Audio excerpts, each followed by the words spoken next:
I don't know why. Vocal fry is like just because it sounds like a like frying something. Is that it?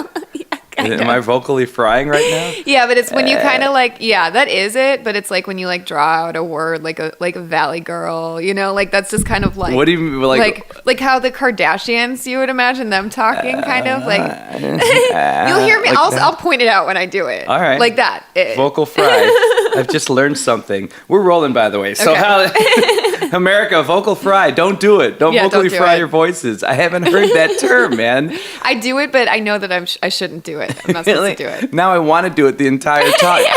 So how you doing? The thing is, I think it's not good for your singing voice. I would think not. Yeah, right. All right, so I keep wanting to do the take me out to the ball games. This is Katie Day, folks. You're listening to a Chatter Fact. Again, these are not interviews; these are conversations, and this is kind of sort of a World Series based episode. But I mean, there's what I want to know. We're reaching right out to the people out there. I've been in this rat race. In fact, I feel like just a year ago I was in this rat race. So many people have tried to get their song out for whatever sports team is in whatever town, and we all fail miserably. Everybody does.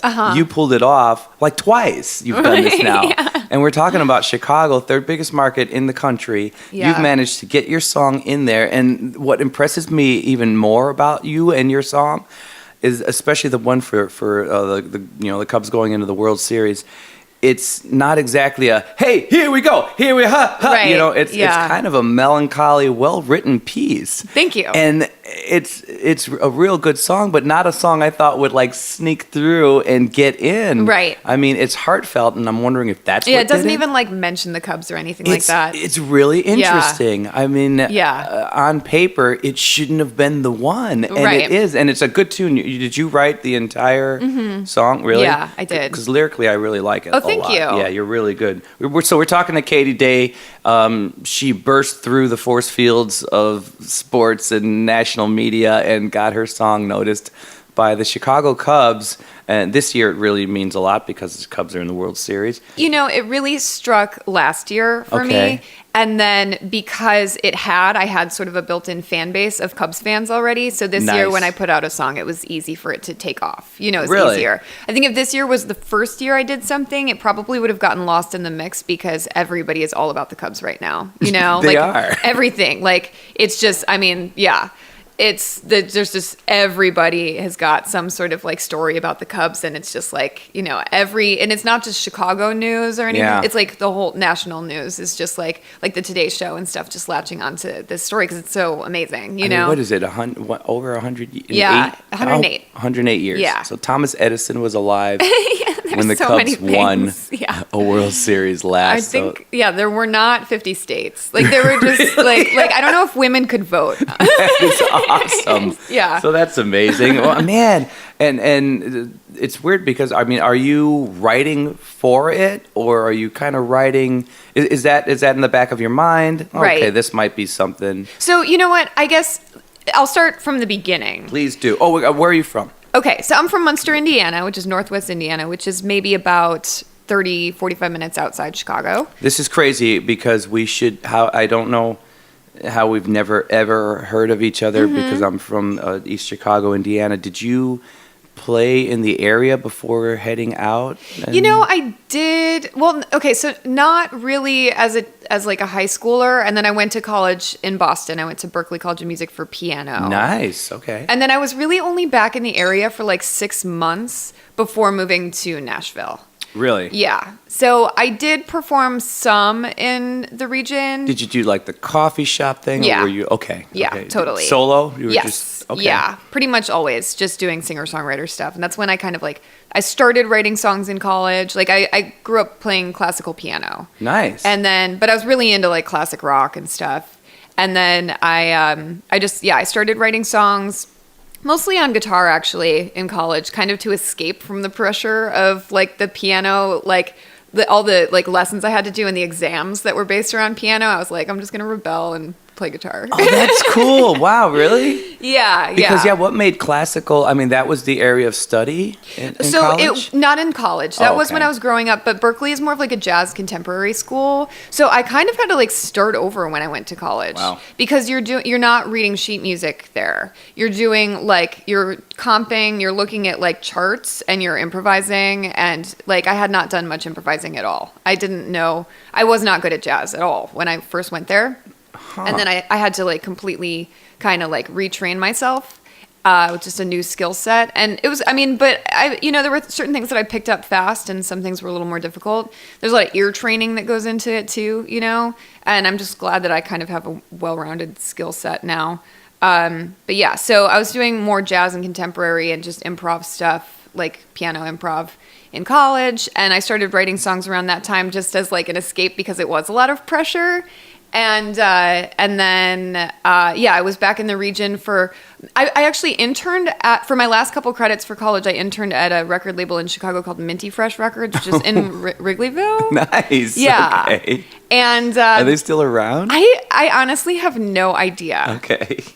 But they had like the Cardigans and like Veruca Salt and like Liz Phair for a while, like that kind of stuff. So. Yeah. But when I was working at the label, it was a small indie label, and I was just like, I could just do this for myself because seriously, I went to my major was music business at Berkeley, and then I went to this record label, and all the people, like my professors at school and the people who were running this label it was like in like around 2007, so everything was really in flux with the industry, and nobody really knew what to do or how to make any money or how to everything was just blogs and social media, and I was just like, if I just have professional recordings, like I can just do this stuff for myself. Like I'm a business-minded person, I can figure it out. Yeah. So I decided to, after the internship, instead of going into business, just to be an artist. And then I moved to Nashville. But when I was interning at that label, I was living in the region at my mom's. And so I played around there then, but just doing songwriter stuff. And then crazy. Yeah. So that was what, 2007? Yes. Yeah. Okay. So I guess around that time I was already in the city, but I still made my way out there. It's crazy. Yeah. Uh-huh. Wow. I don't know. I wasn't doing like a ton, but yeah, just coffee houses here and there. That time getting my feet wet. That year though, around that time, even that sort of 5-year span, maybe even 7-year span. I mean, the confusion of the music industry. Oh my God, yeah. With online things that were happening and the online accessibility of music, it destroyed. They couldn't wrap their brains around it. Right. Totally. Yeah. And the ones that have not wrapped their brains around it are just like kind of failing because you have to adapt. Yeah. Unfortunately, you do.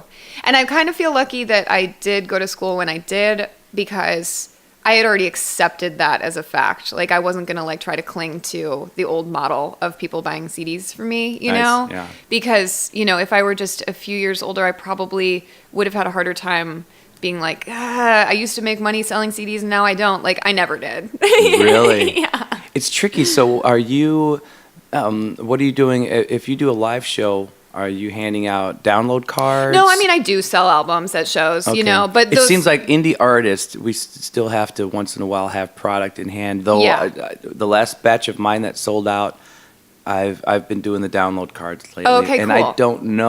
I don't know. It's tricky. Yeah. Right. It's a weird thing to sell. I do carry CDs, it's just, I'm not going through them I don't sell them outside of shows, basically. Yeah. That's the only time you're going to sell those. It's so weird. It's more like a concert thing. It's a live show thing for sure. Because then people want a souvenir from the concert too. They want to bring it home, because people can go and listen to it on Spotify, but they want to, come up and say, hey, I enjoyed the show and get something physical from the show. And that's cool. I really appreciate that sort of interaction with a fan. Well, man, let's talk about Nashville real quick. So you went out to Nashville, and I have so many friends that have been kind of eaten alive by that town. Right. I get that for sure. Yeah. I got down there and, Were you a country artist? I was, no. I listened to like alt country, like Gillian Welch I love, and like Townes Van Sant, and like older sort of like old country, but I'm not writing pop country music, And you don't have to be to go there. It's such a songwriter's hub. Exactly. Right. But if you do want to be making a lot of money, you probably do need to just write pop country, So I don't know. So like I got there and I was just kind of still fresh out of college, and there was just so much talent all around, and it was really intimidating. And I mean, I learned, it was almost like grad school, you know, like I got a second education there. This is important.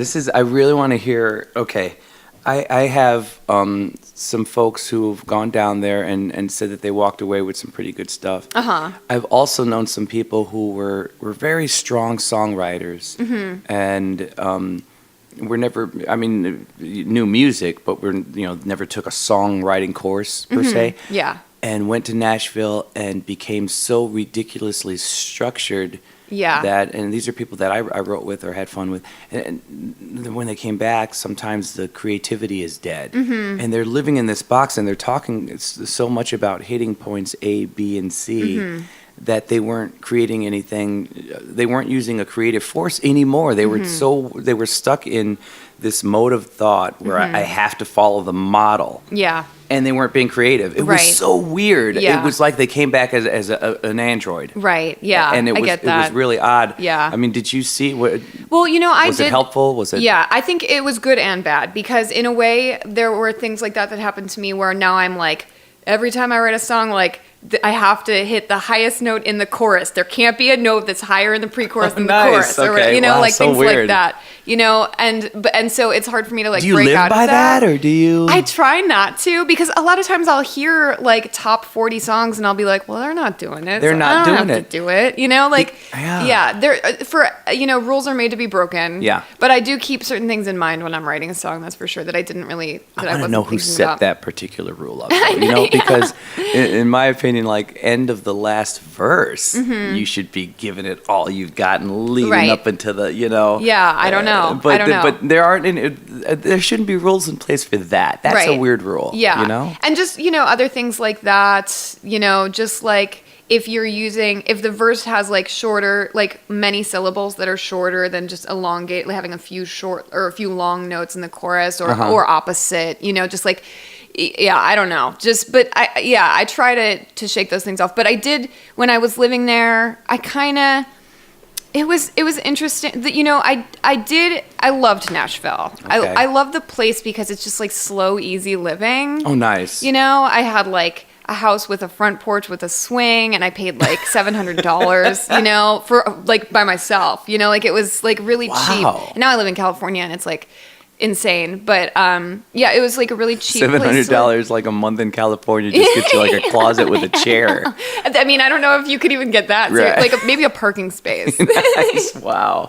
So yeah, I just I did like that aspect of it and how the industry was pretty accessible because it is sort of just like this little. It's like it feels like a small town, Wow. So even Music Row is just like you think of Music Row as just like this sort of inaccessible like. Major music business area of town, but it's like houses on a street, Oh. Yeah. And that with like the biggest publishing companies and management companies and stuff like that. But it's really just like everybody is very friendly. But yeah, I mean, I felt like I was gonna have to hustle in a way that I didn't even want. It wasn't appealing to me to try to do a million co-writes with different people, writing songs I didn't even like at all or wasn't inspired by. It didn't feel a lot of it didn't feel artistic to me. It felt like more of a craft than an art, Wow. Yeah, that's well put. So but I have a ton of respect for people that do it and do it well. And I mean, the musicians, the players down there are incredible. I mean, really? Yeah, totally. I mean, you still get just like the best players in the world down there doing the sessions in the studio and everything. So, it was a great place. And I wanted to end up in California. I didn't know if I would end up in California because when I would look on Craigslist, I'd be like, there's no way.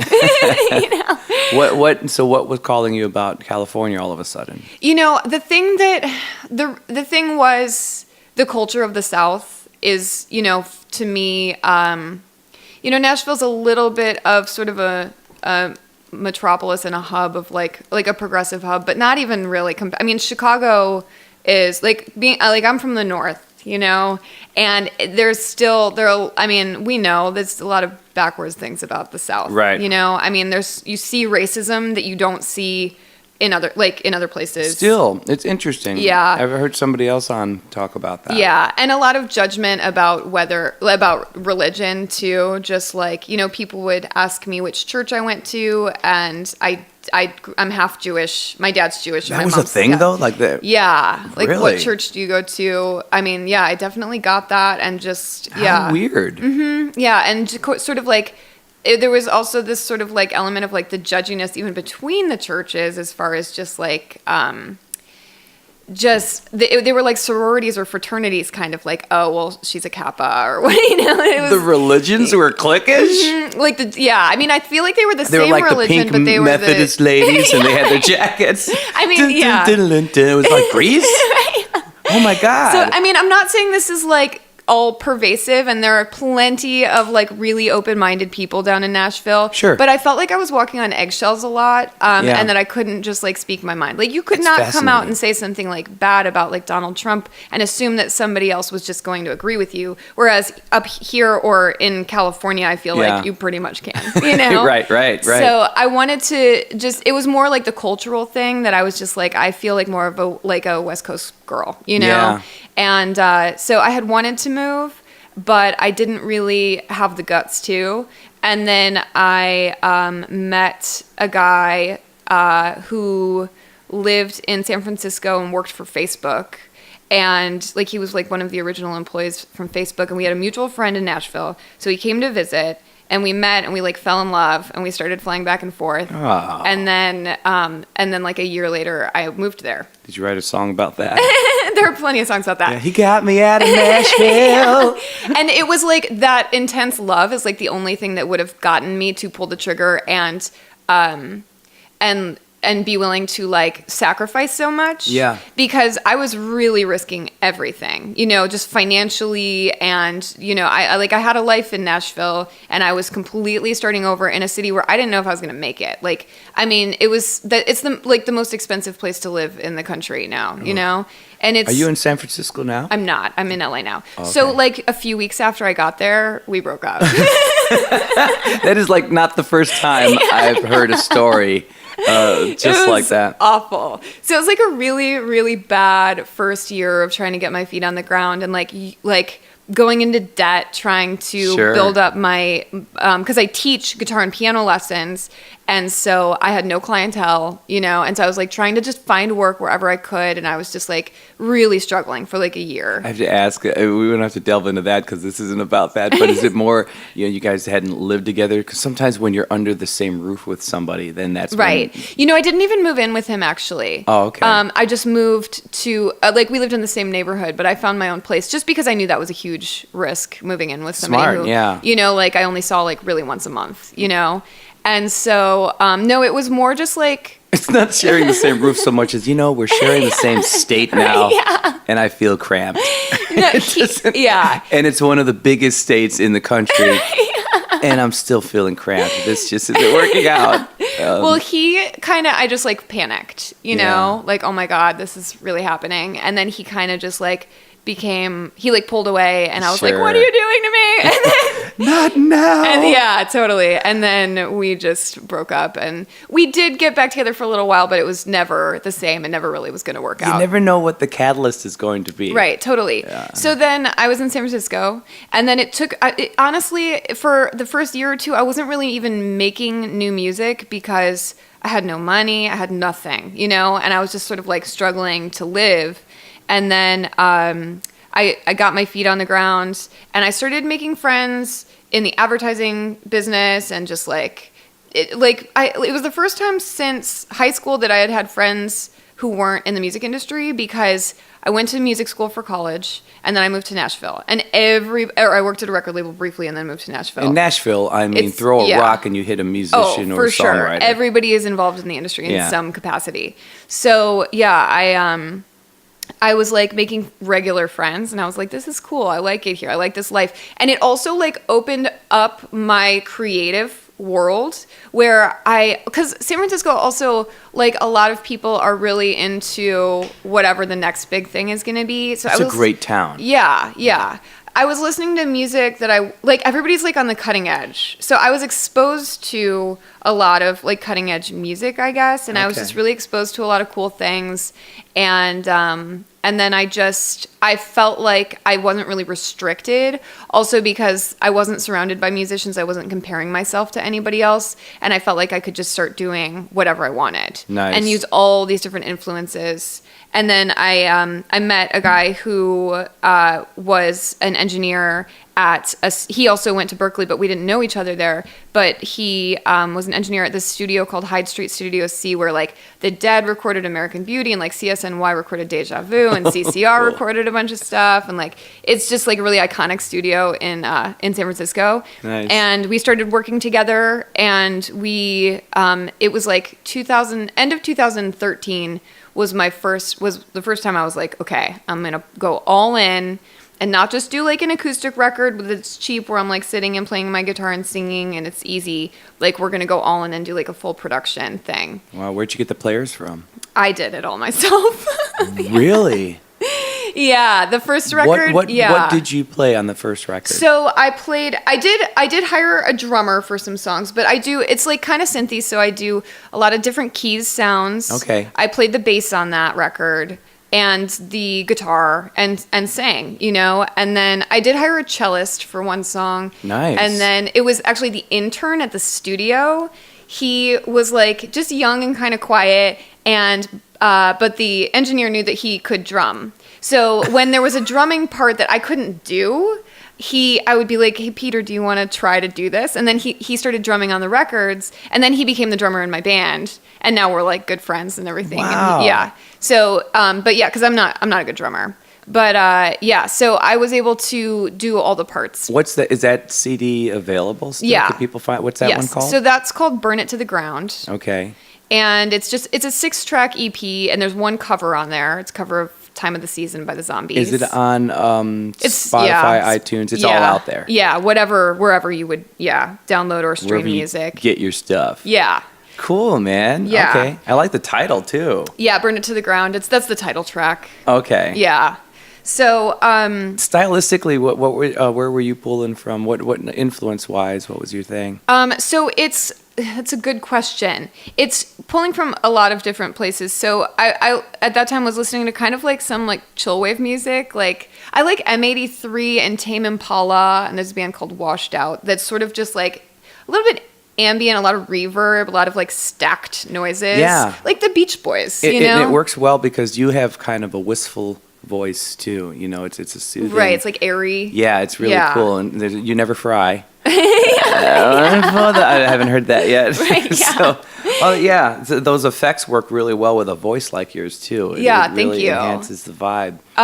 Thank you. So yeah, I mean, and like the Beach Boys and the Beatles, like also get that like wall of sound kind of thing. Like that is like that's where I was kind of drawing. Are you doubling your own lead once in a while? Are you stacking yeah. that? Yeah. I mean, sometimes quadrupling or doing like a layered harmony. Your where lead like, line. Oh, the lead? Yeah, I meant your lead. Are you ever doubling your always, lead? Yeah. Okay. Not always, but like in every song, there's at least one part that's doubled. Nice. Occasionally tripled or quadrupled, depending on what we're going for. That is very cool, man. People are still doing it, but it's such a classic. I mean, classic old school vibe to Yet your sound is modern, right? You have a modern sound to you. I think it's like a good combination of yeah. And I try to make the songwriting more classic because I really love like I love like Motown and like Herman's Hermits and the Monkees and like old stuff like that. Like I love that songwriting, but then the production is more modern, Yeah, it's weird. My dad's birthday is Halloween. Oh, so really? How about that? And I want to take him to Motown. Have you been to Motown, the Motown Museum up in Detroit? No, I haven't. You have to take the trek. I took it. I saw Stevie Wonder in Detroit, which was awesome to do that. But so I had to make the stop.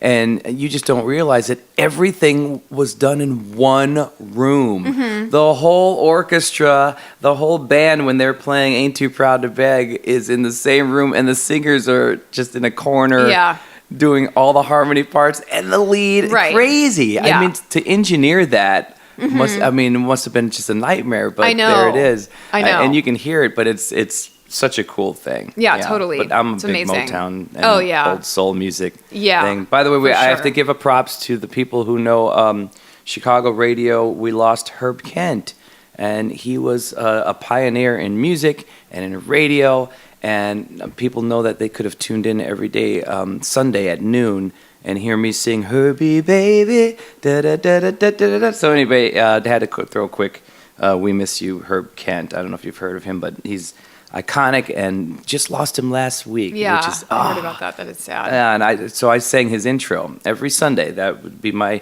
I sat with the guy in a studio, and he just said, "All right, just sing about me," and I had to improv the song. No way. But it's his intro to his radio show. So this legend, yeah, really cool. But when I heard he'd passed, it ripped me up because he's one of my favorites. The songs that only my dad would know, he would play. You know, that stuff. Yeah. Anyway, but so now we're out there. You're talking to advertising people, so that's helping you kind of. Are you able to sort of slip into that world then, or what was your first break that was not just a casual gig or selling some of your CDs? Yeah.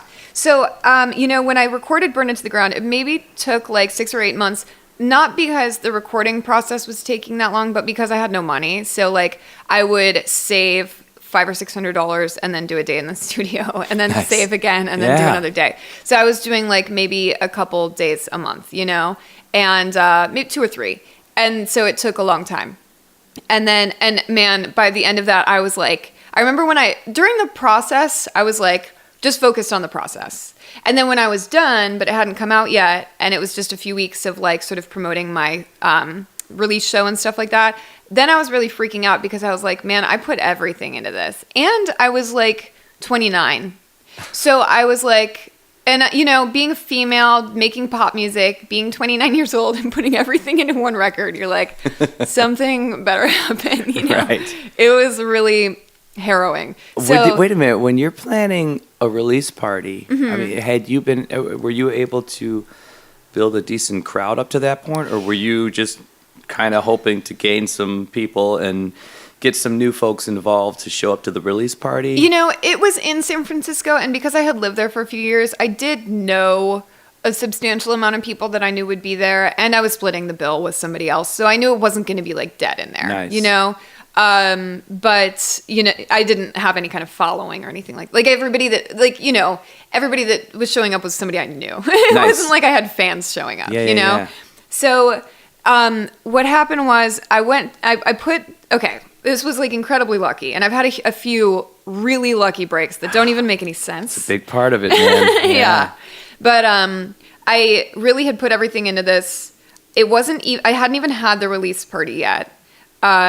It was like the first night I put the music on SoundCloud, and then it was going to be released on like iTunes and Spotify and everything. And like a day, and I just, part of knowing all the advertising people was learning a lot about how to present myself and how to market myself and branding and stuff like that, which I had hated. I hate that stuff when people are like, "Oh, what's your brand?" I'm like, I'm an artist. Like, don't say that. I hate that. But now my brand is Chicago Cubs. But that being said, Katie Day, Chicago Cubs, so copyright.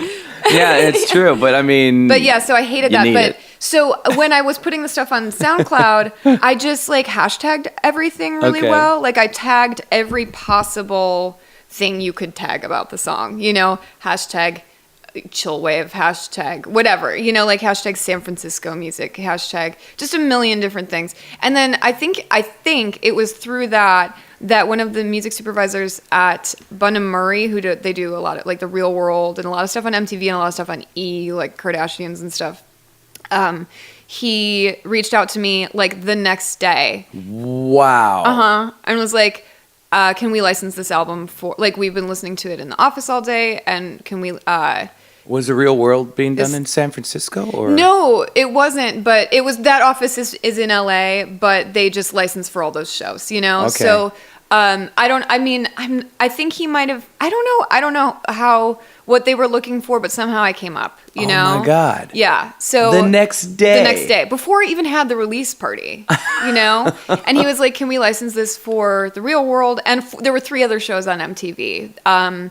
And I was just like, yes, obviously, absolutely. So he like faxed over the paperwork, and you know, they don't pay like anything, but sure. it didn't matter to me. Yeah. You know, my music was going to be out there on national TV, and for the first time. And so it was crazy because I released it in June. They were still filming The Real World at that time. And then the season premiere, it was the 30th season premiere of The Real World. It was on my 30th birthday. Oh, God. And it was Chicago. It was Chicago Real World. Oh, my God. Yeah. So, like, on my 30th birthday, I just had friends over and we just, like, ordered pizza and we watched The Real World. And I was, like, so happy. I was like, this is so incredible, you know, like possibly the only collection of 30-year-olds that were watching The Real World at the time. Seriously. That's amazing. I know, we were laughing pretty hard because like it's like I mean, I totally used to watch that show as a teenager and stuff, but when you watch it now, you're like, what are these people doing? You know? Oh my God. So yeah, but it was just, I mean, the show would suck if it wasn't for the soundtrack. Yeah. Wow.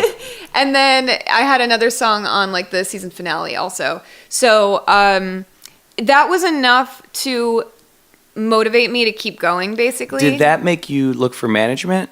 You know, it didn't. I did find a sync licensing company because of that, though. Because those are the people that, you know, place your music in film and TV and advertising and stuff. There's so many of them kind of floating around, too. Was it hard to find one that you thought you could trust? It was somebody I knew from Nashville. So Gotcha. I already trusted her. I didn't want to throw... I went to Nashville then that summer when I was just driving around the country playing small shows.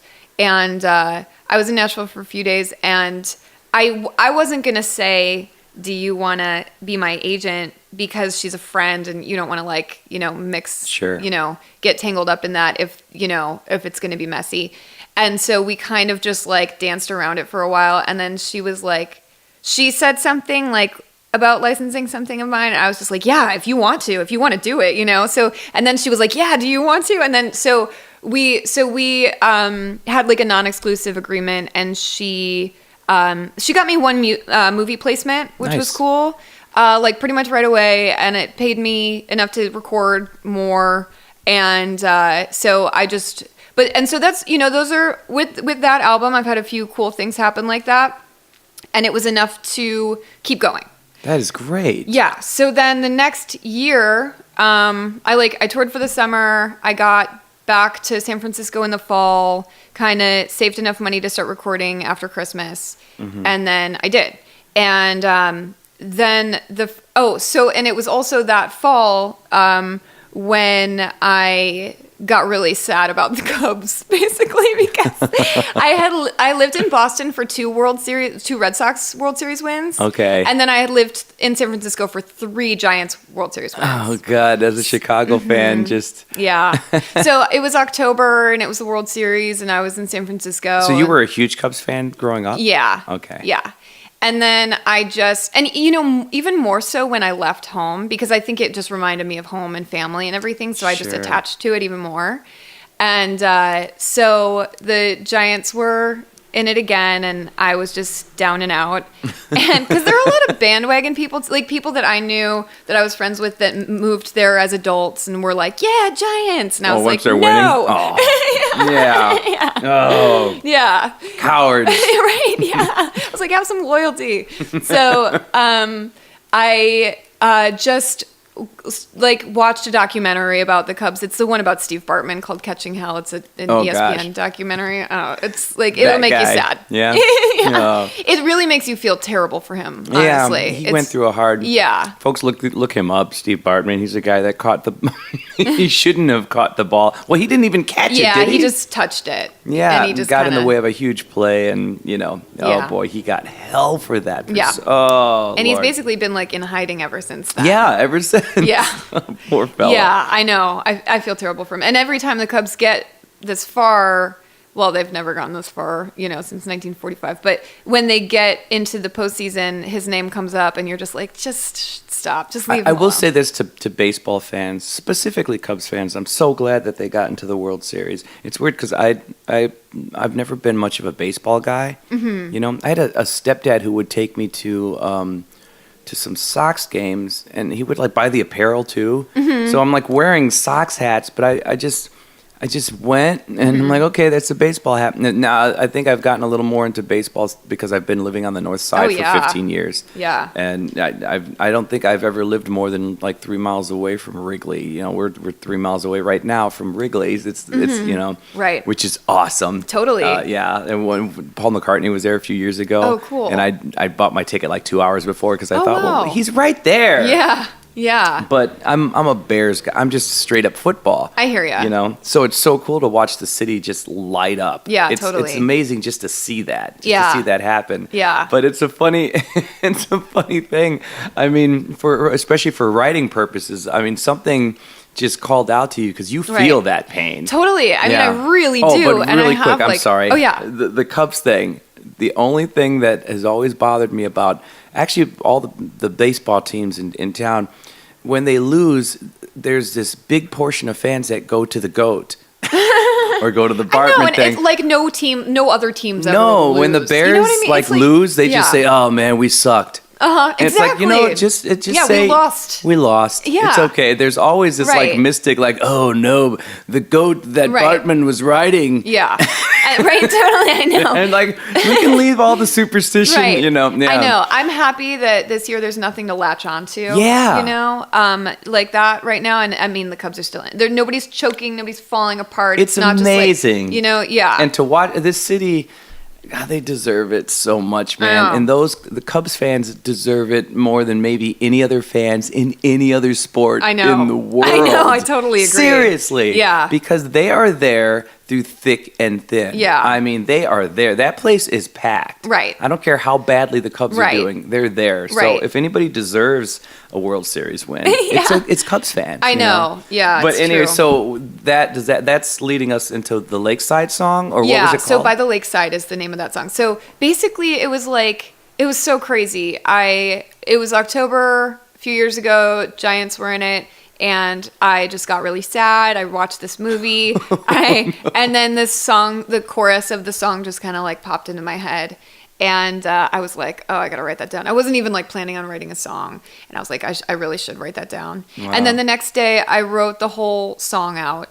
And I was like, this could be really cool. Were you writing lyrics and then putting something to it? Or? Usually if I'm like, okay, I'm going to write a song, I will sit down and I'll write the music and the melody, and then I'll think of words. But the chorus, it just all came together. The melody and the words just were in my head at the same time. And then the next day I wrote the verses and stuff, and that was a little bit more like calculated, you know? But the chorus just like popped into my head. So yeah, it all just kind of came together at once. And it was some songs take days for me to write, and this was like 45 minutes maybe, you know? And so the Cubs were in dead last when I wrote that. I want to put that out there. So they were not good. So awesome. It's not like I like bandwagoned the whole. It's not like I jumped on board when they got good. Yeah, see that, and there are a lot of writers out there. I know a lot of songwriters. I've worked for people. I've done studio work for people. From this town who've called me up and said, oh, wait a minute. I think the Sox might be doing something. We got to do this song. And then, oh my God, listen to this. I did this recording session, and I had to go in and record this song. I think it was for the Sox.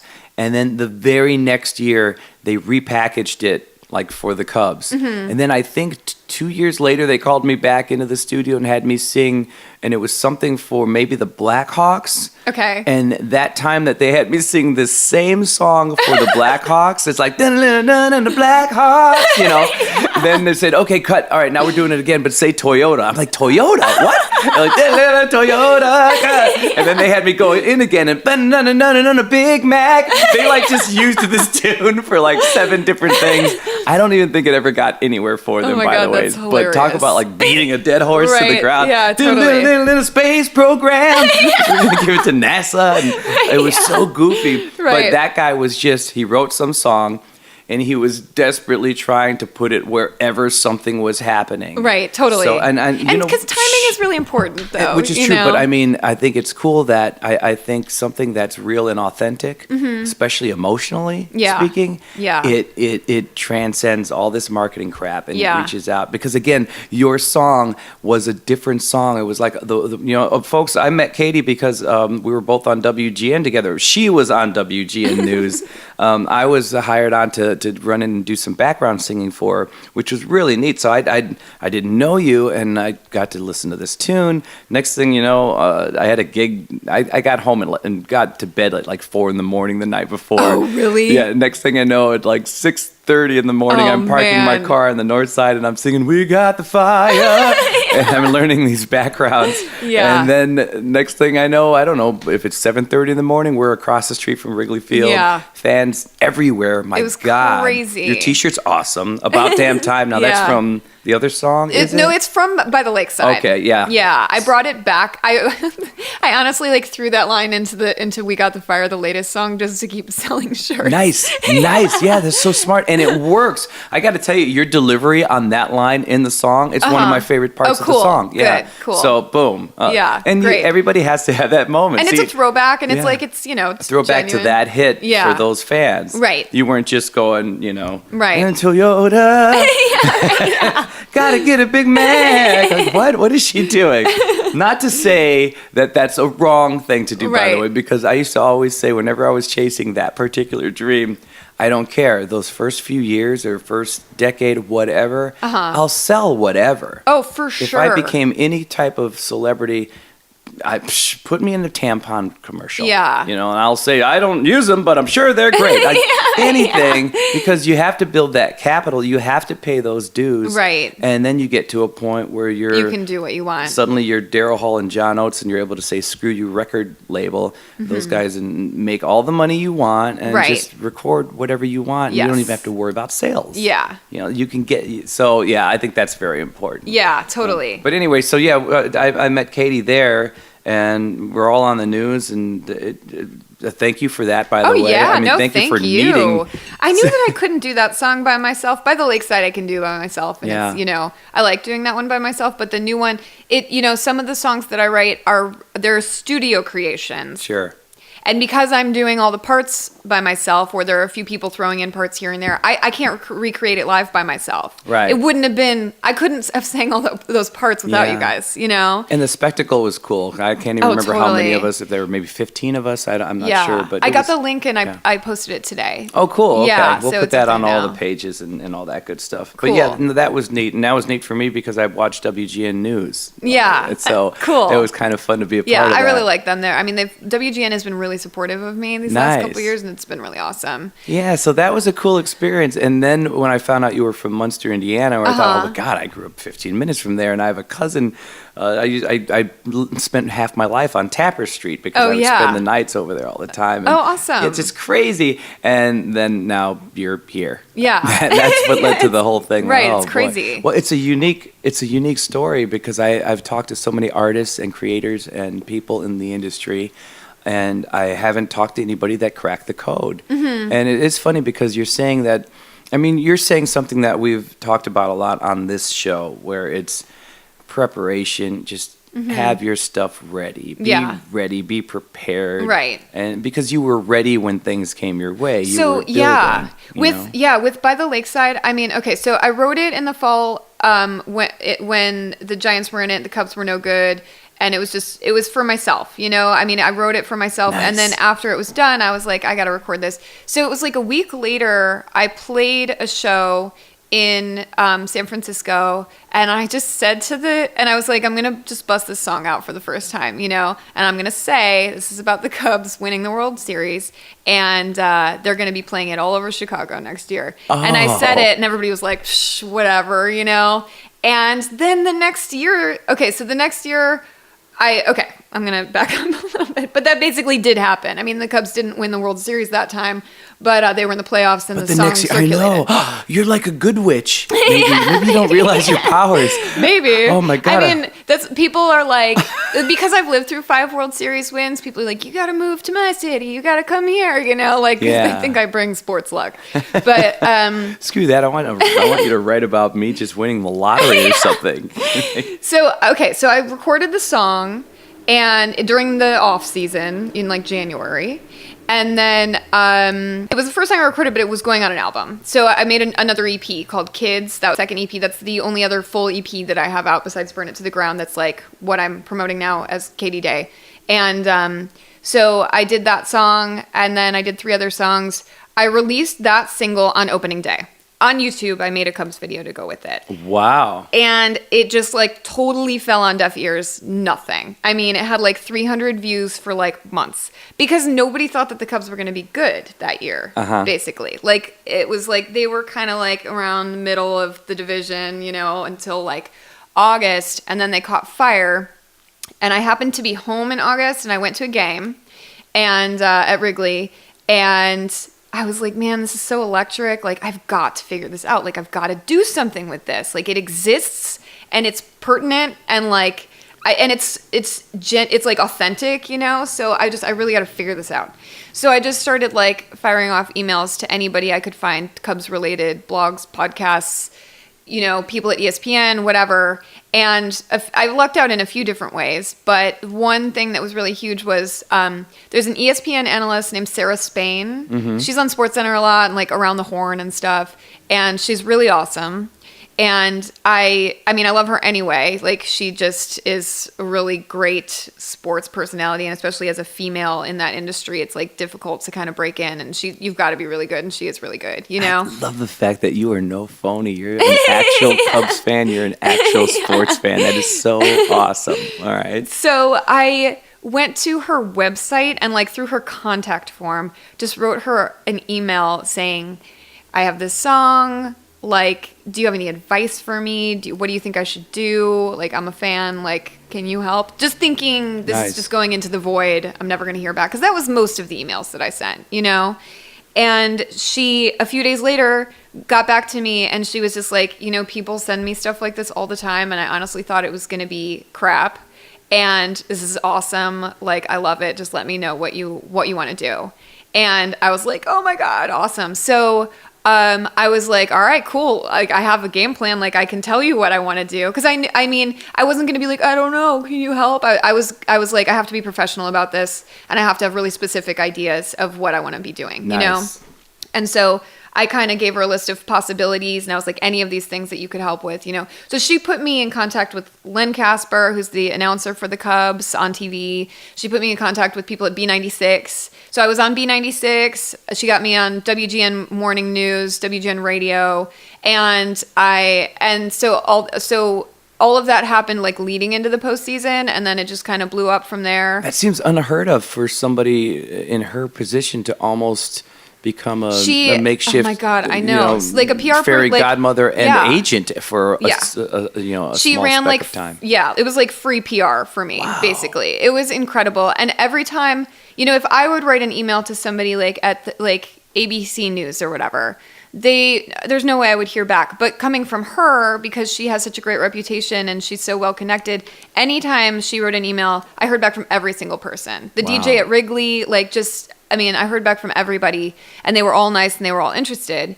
And so I was able to kind of run with it that way, and I got to do all those performances and stuff last year. And then I created this fan base of Cubs fans. Yeah. Like, my fans are Cubs fans. Like, there's a Venn diagram of Cubs fans. Like, I'm like, I'm all in that, Can't beat that, man. It's cool.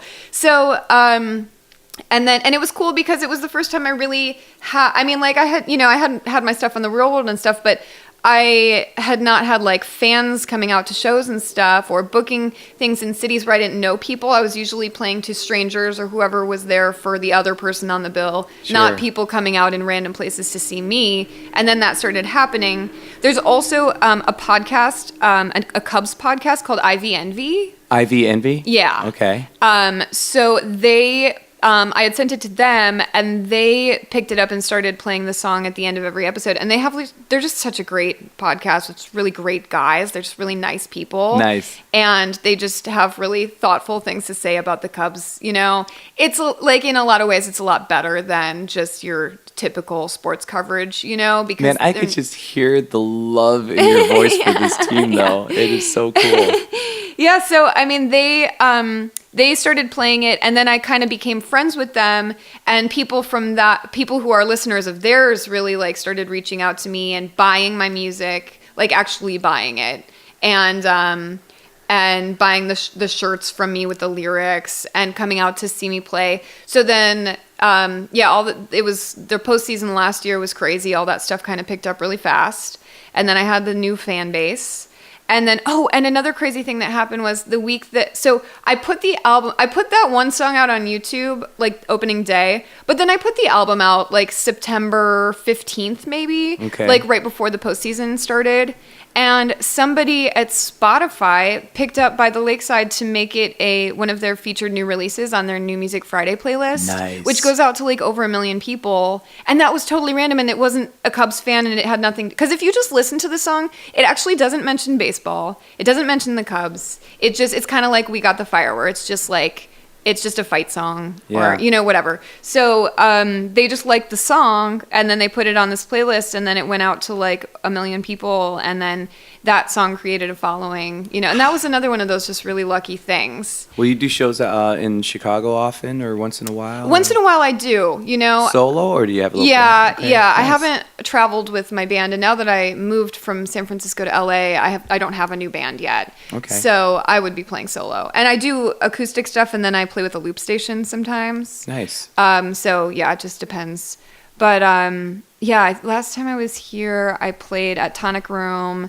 I've played at like Uncommon Ground, like places like that. You're gonna have to keep me posted, because I have enough of a following here where I'll do a room like Reggie's. Okay. And then they always say, you make your own bill. It would be so fun to do. And I always need like a solo person on the bill before I bring out this crazy. Oh, yeah. That would be awesome. My band's crazy. There's horns and all this stuff. Cool. But I mean, it would be fun. We'll have to talk about that. That would be a blast, especially now that we'll be linked to this podcast for the rest of eternity. Yeah. But man, I love the fact that you didn't even... There's not even a Go Cubs Go line anywhere in the song. It's really cool. It's crazy. Right. Because it was a song for my album about, like, But it was a song for you. Right. I mean, it came from you, and you were feeling something. Right. And you weren't feeling marketability when you created it. I think that's what makes it so special. Yeah. It was kind of, after I had created it, that's when I was like, this is marketable. Yeah. Yeah. That's cool. Yeah. I think it gets really tricky. And I think listeners aren't as dumb as people might think. Right. I mean, if you create something that is so anthem-y, like a Go Cubs Go, and it's obviously built for that, and that might have even been part of a contest, if I recall, back when that was launched into the world. Because there were so many contests and things going on. Go Cubs Go. That was Steve Goodman, and he was a Cubs fan with other songs about the Cubs too, and that was a long time ago. Was that the time when there was even... I feel like I've been pulled into it a lot. I get these random calls every 2 years. Oh, they're doing a thing. Right, I know. I think he was like pre-contest. Oh, okay. There was a contest last year, and I submitted By the Lakeside for this contest about just like new Cubs anthems or whatever. Yeah. And it didn't even get chosen for like voting. And some of the ones that did really were like not. They were just like a dude singing. It was like not produced at all. Well, and that like a good portion of those are like some guy from Jersey. Right. Yeah. Like heard about the contest. Right. There's something about, realism. Yeah. Within the emotional content when it's real. Yeah. That is so cool. But you're right. Some things some things sort of happened for you, but you took some smart choices. You made smart choices. The ESPN thing, that's a smart, educated choice. Right. Yeah. I knew, like, because I've made plenty of music, and I know that it's never an if you build it, they will come situation. Yeah. It doesn't matter how good you are. You can't feel sorry for yourself. You have got to push it and just really push through and do the work to do the business end stuff and get it out there. Because if people don't hear it, then nothing's going to happen. And it's a hang up that a lot of creative people have, is just like, they don't want to push their stuff in like a business way because, and I get that. I mean, I feel that too. You just have to push through it because it's uncomfortable. You don't want to be like, here, judge me. Like, you know, like just always like putting your, like you feel like a hack then when you're just like, and I don't like it either. I hate it. Yeah. But I also know that it's not really a choice, you know? You're right. So yeah, I mean, I don't know. I just, I tried everything I could because I felt like, if I didn't, I would regret it. That's great advice, though, for the people out there who are sitting on great songs. Yeah. You know, do something with it. Right. And one thing to keep in your mind, if you are afraid to put your stuff out there, is there's definitely somebody worse than you that has stuff that's blown up. Right. You know? That is a great point. That is a great point. Yeah. Turn on the radio, people. See what you find. You're going to find something that is super huge and might suck horribly. Right. Well, are you a fan? So are you also a fan of the licensing houses then? Would you suggest that to people out there writing their music and doing their thing? Yeah, definitely. Yeah. But I feel like it's an advantage, though, to have really professional production before you even go down that road, you know? Mm-hmm. It's harder to present yourself, even if you have really remarkable songs and you're a great songwriter. It's hard to get people to pay attention when the production isn't there. Oh, get this. Have you done this yet? One of the people who called me to come in and do this random studio work years ago, he was trying so hard. David Steele. Hey, David Steele. He was trying so hard to just make a hit for whatever TV shows and stuff. I just sang on a lot of demos for him. He was submitting stuff, and then he came up with the brilliant idea of stripping all the vocals from his songs and just submitting the instrumental as well. Yeah. And he was sending both. Right. And he's received a lot of work now. Oh, cool. Just from the instrumental parts. Yeah, of the that's song. great. It's been used on I think there's the voice. That's cool. Yeah. So, but he's had instrumental pieces put in so many TV shows, lots of TV. Mm-hmm. So it's weird. I never even thought of that. I still haven't done that. He keeps yelling at me about that. Like, take all of your lyrics off and submit that as well. Yeah. So that the syncing companies or the licensing companies can have so many options just on you. So I've heard that's a good move to make. I haven't done it. I don't know if you've tried that yet or. I always do have an instrumental version handy because they're usually going to ask for that anyway if they're trying to mix something into a TV show or something like that. Oh, good. Okay. They want to have that because they don't know, like you don't know how they're going to use it, and if there's dialogue over what the portion of the song that they want, then they're going to want no lyrics on there just so it's not distracting, you know? Nice. So sometimes they'll use the lyrics, but it's good to have those things handy anyway, you know? These tips, man, you're helpful because you've done it. Right. So now that the Cubs are in the World Series, you have your song. There's a rebirth now. Where do you go from there then? Right. So it's interesting because this is the point where I have to figure that out. But the last year has been really interesting because since things ended kind of abruptly last year with the way the postseason ended. I was still relevant to Cubs fans, and I, instead of recording a new album, I really just sort of focused on that, and I went and played a gig at spring training. I came back here, and and that's in Arizona, and played for some fans down there.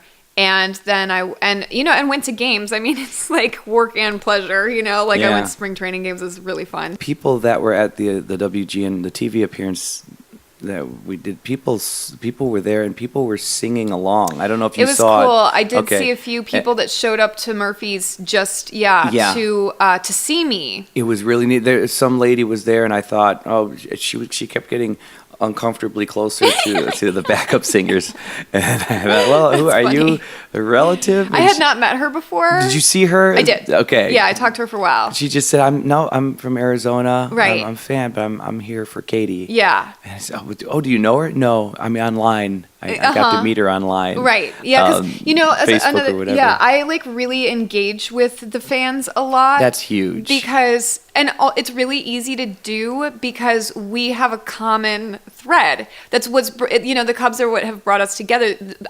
We feel the same pain, And so it's easy for me to talk to them. Yeah. It's not like they're like, oh, I love this song you wrote about, an ex-boyfriend or whatever, because then their relative experience with that song is completely different, right? Right. So, but with the Cubs stuff, it's like we really we have a shared experience. It's like they broke up with a boyfriend, but the dude, and you guys all lived in the same town. Yeah, right, exactly. You can totally relate to what your song's about and why they love your song. It's so cool. So I do engage with the fans a lot because we care about the same thing, and it's it's become a little bit harder this year because the fan base has grown even more to the point where I'm just like, okay, I need to spend hours in the day working instead of like just being on Facebook and responding to people. Sure. But so yeah, I did spring training. I went and played an opening day event here in Wrigleyville, and then during the summer I toured. I drove from San Francisco and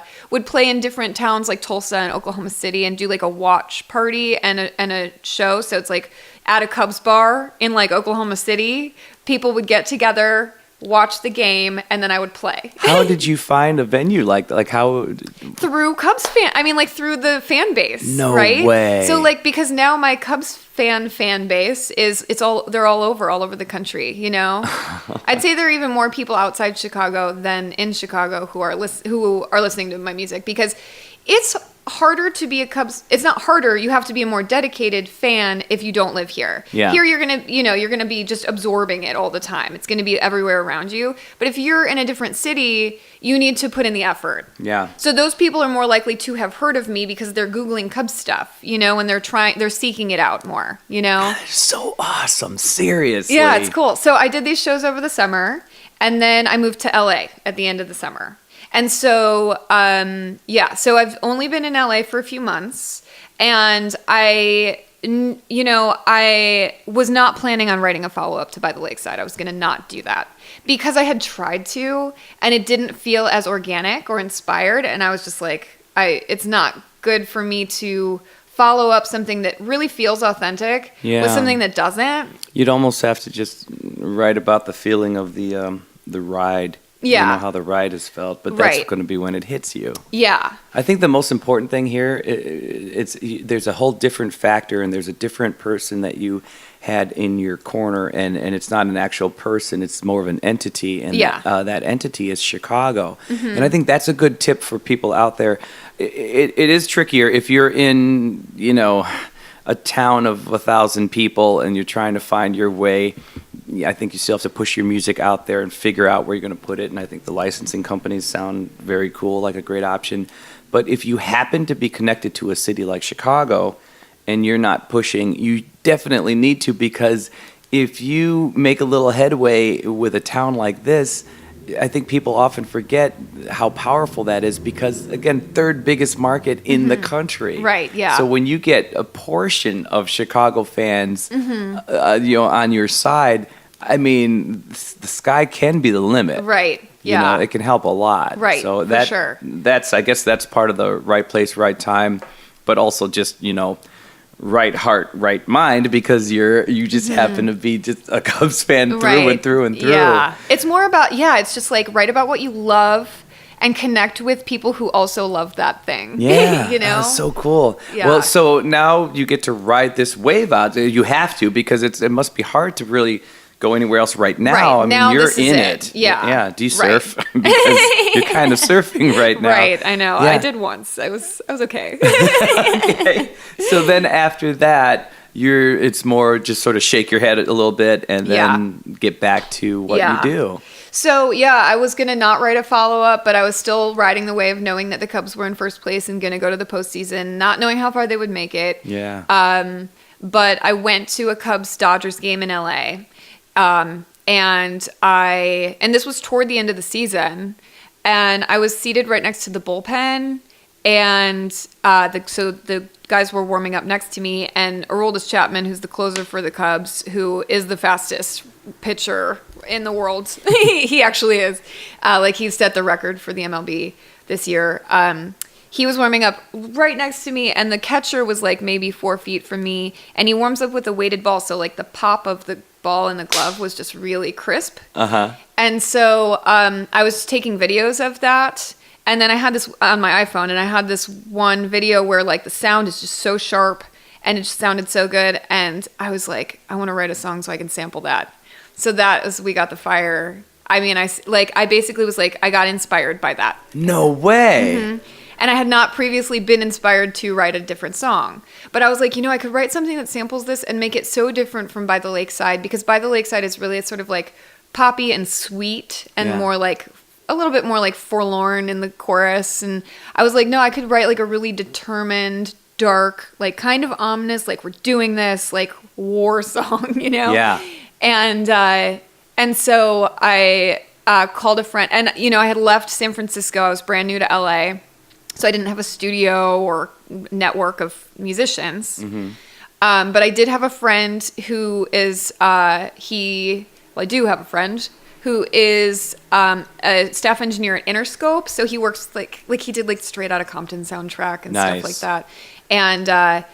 And he also has a lot of like stuff in his garage, just studio stuff. Like he can record in his garage. Okay. So I contacted him and I was just like, do you think we could do this? And at first I don't think he was interested at all, because it took him a few days to get back to me. He was kind of like, well, I still have like my job at Interscope, and like he's not a sports fan, and he was like, I don't know about this, but I just didn't let up. I was like, you got to let me know, or else I'm driving up to San Francisco and I'm going to do it there. So just let me know, Nice. And he was like, okay, cool, we can do it. And so then we started working on it, and we basically just spent a few days in the garage trying different stuff, because we had never worked together before, so we hadn't developed that sort of like efficient communication. And but it was cool. I mean, it was good that something completely different from anything I've ever done before came out of it, because we didn't have this like territory to go back to, where it was just like, well, this is what we usually do, so we'll do that. We didn't have anything like that. Yeah. So it's really different from anything that I've done before. But we spent a few days on it, mixed it, mastered it, sounded great. I made a YouTube video that's like a Cubs hype video. It's just like highlights, to go with it.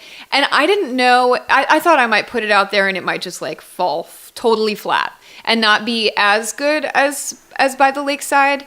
I didn't know what to expect, because you never know what to expect. Yeah. You don't know what's gonna pick up and what people are gonna attach to. So I put it out, and luckily I had the built-in Cubs fan base, but I didn't know if they were gonna like it. But so it got a lot of views, and then like in the first day, and then the WGN reached out to me because I was connected to a couple of the reporters on the morning news, or a reporter and a producer, and the reporter was just like, I want to put this on the news tomorrow. Is that cool? Which reporter is your buddy? It's Marcus. Is it Leashok, I think? Okay. Yeah. Nice. He's awesome. He's just like, he's been so supportive and so nice. And like anytime I put out something, he's just cool. And like nice. I saw him at the WGN Morning News when we were there. Okay. And he like took a selfie and posted it on Instagram and stuff. And I was like, this is so cool, because he's on TV every day, And so he was like, can we put this on the morning news tomorrow? And I was like, yeah, absolutely. And it blew up. Like, it has like almost 300,000 views on YouTube right now. Wow. And it's been out like a month. Wow. Yeah. So it just like, I mean, it got shared so many thousands of times. Yeah. And I think that also has to do with the fact that the Cubs have more hype this year. 1 or 2 more songs, and they're just going to put you in the dugout for games. You're going to be in the lineup, and you're not going to know why. I know.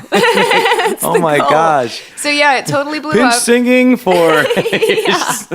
I mean, I have made some connections. I've talked to the guy that runs Cubs Twitter. I've talked to the DJ at Wrigley, and they're really nice and they like what I'm doing. But it's a really corporate organization that is really hard to actually break into, because the fan base is so massive, and they know that if they start opening the door to fans doing things, that they might not be able to. They might be just like opening Pandora's box, might not be able kind to of handle the influx. Yeah. So I'm not worried about that, because I feel like, first of all, there are enough Cubs fans that are into what I'm doing that I don't need the Cubs to endorse what I'm doing. Well, yeah. WGN is the network of the Cubs, and they've completely endorsed what I've done, and they've called We Got the Fire like the anthem of the postseason, and but also like I'm going to put out another record next year, and it'll, I'm anticipating it being bigger than anything that I've ever done.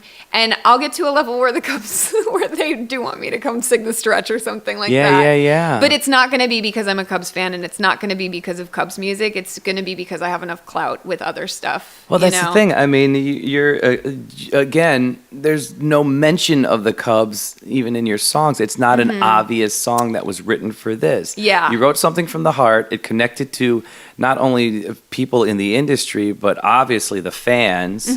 And again, I was there. I saw the people mouthing the song. I saw, cool. it was crazy to see. And it was, so you've done it all. Starting internally, I think, must be your secret potion. I guess, yeah. And then having the intelligence and the perseverance to push after the fact. Right. I think that's your jam, man. Yeah. So you're doing it right. Yeah. I mean, I definitely have to do something that I know is good before I start pushing it. Like, I write songs that I'm like, nah, I'm never going to. Well, I like the fact that you don't let yourself just write because you have to. I love the fact that you're where you are right now, but you're refusing to just, I'm not just going to write a postseason song now, or I'm not going to write another follow-up song because I don't feel it right now. Right. That's important, Yeah. I mean, and you do have the luxury of being where you are with this fan base to where you can take that time. But I mean, the fact that you're making that choice, it's huge. Right. It's huge. It makes you, somehow you're falling into this corporate area where you're able to find that success, yet you're keeping your mindset and emotionally as an artist, you're staying relatively artistic and true to yourself at the same time. Yeah. Well, like you said, people are smart. Yeah. Smarter than we think. Yeah. Seriously. Yeah. And people can tell when you're doing something, for in the interest of making money versus whether if you really feel it, I guess. Yeah. I mean, people can read that. And so I'm not gonna. Yeah. I don't think I would be able to put something out that I didn't. Oh, look feel. at your first fan is your heart, and you're serving that first. Oh, look at you. Man, I'm so glad. Did you enjoy this? Was this cool for you? Oh, yeah, absolutely. Good. Okay, I'm glad I met you because when I meet somebody like you and I see you doing the do and I see the press that you get and I see T-shirts made, it screams corporate. It screams, well, I'm doing this for this thing. I have to do this. But to get to know you and to find out how real you are and how real that song is, it gives me a whole new. I was impressed just by the fact that you got where you ended up because I know people who are trying desperately to get where you are right now. Yeah. And to see that, but to know where it came from and how real you are, that's a joy. I'm so glad that somebody like you got here. Oh, thank you. Yeah, I don't know if anybody really deserves it more than someone like you. Oh, thank you so much. I really appreciate that. I'm telling you, I'm having a horrible year. I'm a Bears fan. Yeah, well, I am too, but I just I'm ignoring that right now. Yeah, thank God, Yeah. But just to see that, I've been in the rat race.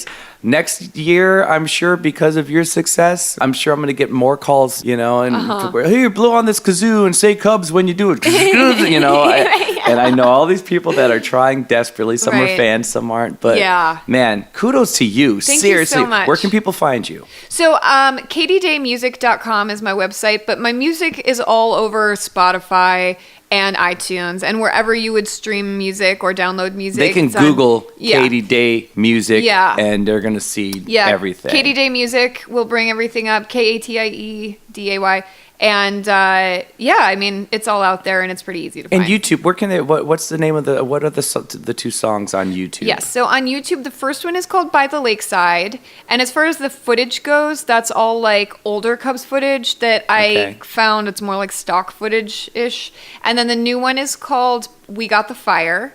And that one, I was able to take more current Cubs highlights and stuff like that, so it's like a little bit better video, but yeah.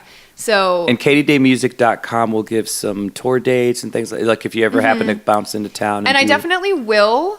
It will be, I'll definitely be touring the Midwest at least yearly, Really? Yeah. Okay. And we might see a new project drop. Yes, definitely. Nice, it's in the beginning stages right now. I mean, when I say that, I mean, it will be in the beginning stages after the World Series. You're a little busy right now. Yeah. But how, and depending on how the World Series goes and everything, it's going to have a lot of influence on what the record sounds like. Oh, let me see. Oh, you know what? I should touch on this since, again, I like this to be a little bit of a learning sort of show.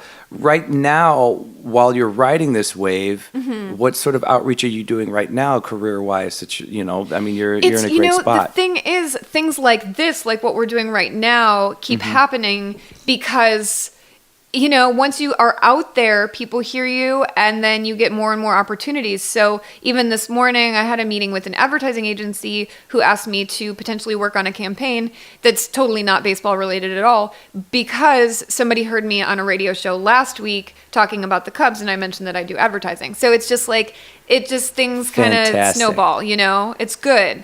And I love doing stuff like that, but I definitely, like, with my own music, I try to keep it as authentic as possible, and and with the relationships that I build with people and stuff, I'm so not about climbing and all that. Yeah. I just really think that, and now that I live in LA, I see it, but I stay away from it. I don't care if anybody thinks I'm cool. I don't care if I'm the new hot thing, whatever. Like, I'm just going to do what I want to do. And there will be people that like it, LA's a weird town. Yeah. That's another one that can chew people up and spit them back. I know. I'm so glad that I'm moving there now in my early 30s as opposed to like fresh out of college, because I wouldn't have done anything productive then. But now it's like, I know who I am. I know what I'm about, and I'm not letting anybody change that at this point, I mean, seriously, people just follow everything that she's saying. Just follow all of that. All of that. Like, the main thing that I would say is,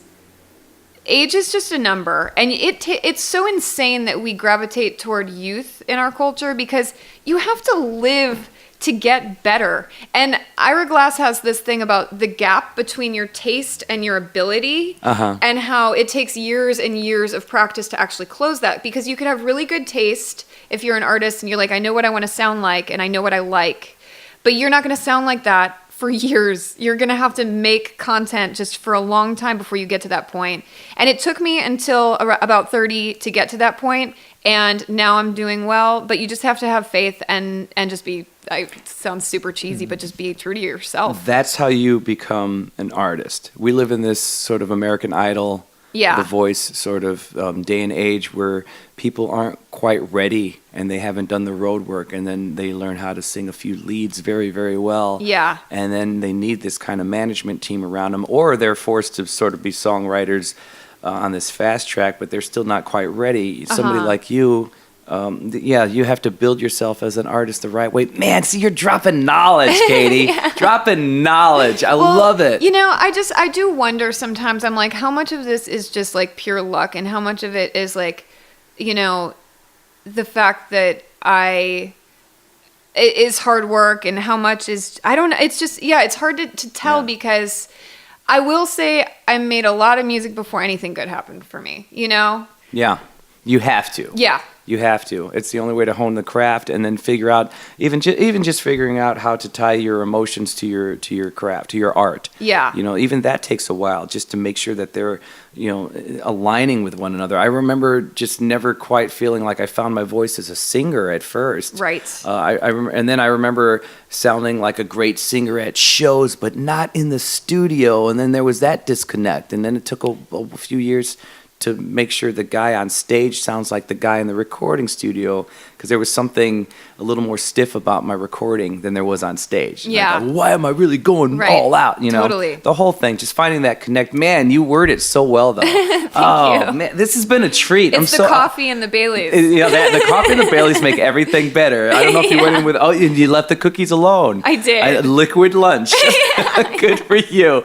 You are a dream. My God, I wish you like so much luck and so much more success. Thank you so much. And it's so much. amazing, because luck is it's just sprinkled. It's a sprinkled part of your success. You're ready and you did it right. Thank you. Oh man, kudos to you. It's an exciting time. People, Katie Day. I mean, come on, forget. It's not even like go Cubs. It's go Katie at this point.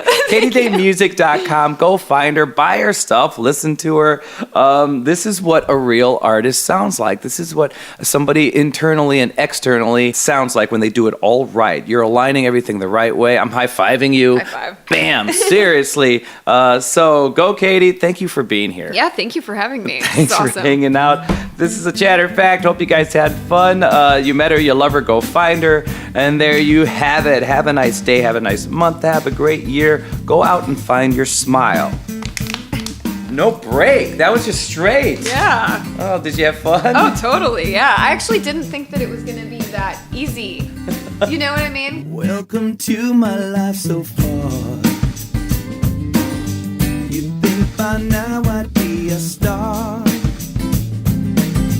I may be long-winded, but hey, there's just so much I have to say. Maybe lick your lips when you're hungry. Maybe drop your head when you're sorry. Maybe shake a bit when you're worried.